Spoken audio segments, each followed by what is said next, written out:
What's the name of what was that other the word that we just went through? Was that judgment? Oh no, no, kingdom. Right, kingdom. I'm sorry, kingdom was malak wath. That's how you say kingdom in the Hebrew. Lightning. Right, lightning is barak. Now, there's two different ways of saying barak. Like if you could say barak with a qua at the end, that's lightning, barak. But then you could say barak with a ka at the end, which means bless. So you have a blessing, which is barak, and you have lightning, which is barak, with a qua at the end. Money. Money is shakwal. Now, money being shakwal, money is not the same definition as it is in English. In English, money is defined as a dollar, you know, or as a measurement.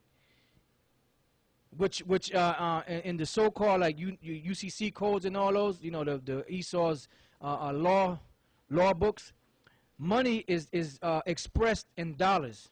Dollar is a measurement. But the word for money in the Hebrew is shakwal. Now the word shakwal in the Hebrew is silver. That's real money. Silver and gold is real money. And if I'm not mistaken, I believe gold is za'ab, if I'm not mistaken. But the word for money in the Hebrew is shakwal, which the word shakwal means silver. Shekel. That's where you get the word shekel from, you know, which is money. That's real money. Real money is gold and silver. No, I said in them so-called Jews, they know that. The international bankers, which controls the whole known world, which includes America, they know that real money is gold and silver and not no Federal Reserve notes. Right, they know that Federal Reserve note is basically just a debt-bearing note. That's why they use the word shekel. You know, we like the shekels, like that asshole Finkelstein. Yeah, we like the shekels. Stinkelstein.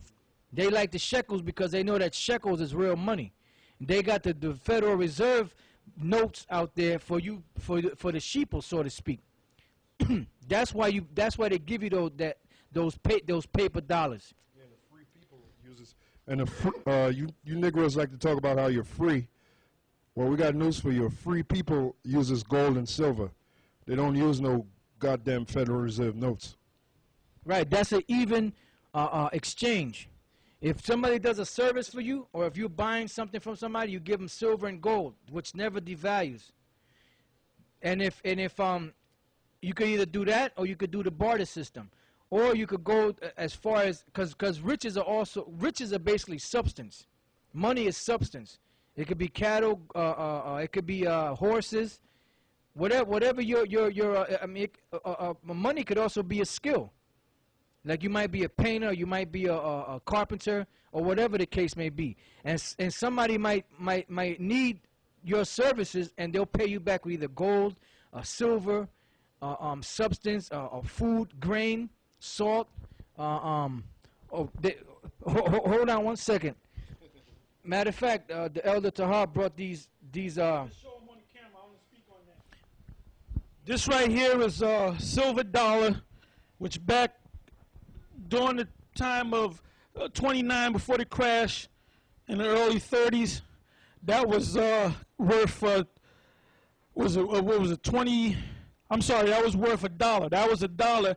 That same dollar today, that silver dollar, if you went to someone that traded in that would cost you about $15. Okay? And that's a troy ounce of silver. I told you that I had one. Now you're going to show you the gold.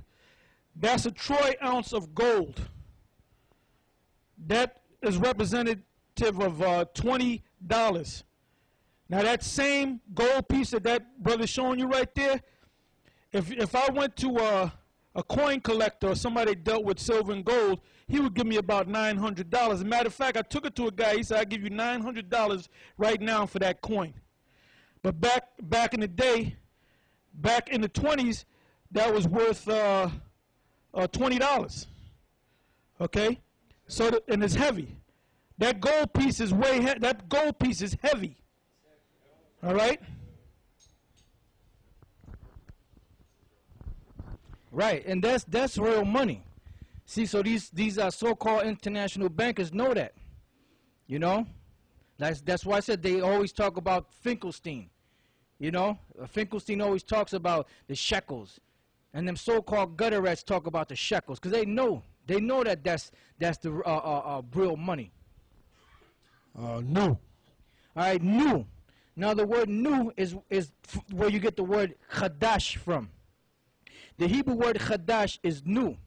That's where you get the word new moon from, QADASH, which means new. Which the word moon is where you get the word month from. All right? And you got these guys getting all bent out of shape and all messed up because they'll say, how can you say that the moon is the beginning of the month and it's a Sabbath and it governs the month? Well, it's easy. It's in the scriptures. They say that the moon was created the fourth day. Yeah, it was created the fourth day. What was the fourth day? What did the fourth day consist of? 1,000 years. You guys, man, you guys are just yeah. Open. Open. I'm gonna try to stick to the subject at hand. Now, the word open is where you get the word pathak, the Hebrew word pathak, which means open. Pathak. That's where you get. That's what the word open means. So now, if you say like open the door, you would say dalath pathak. Dalath is door. Pathak is open. Dalath pathak, or open the door. Please.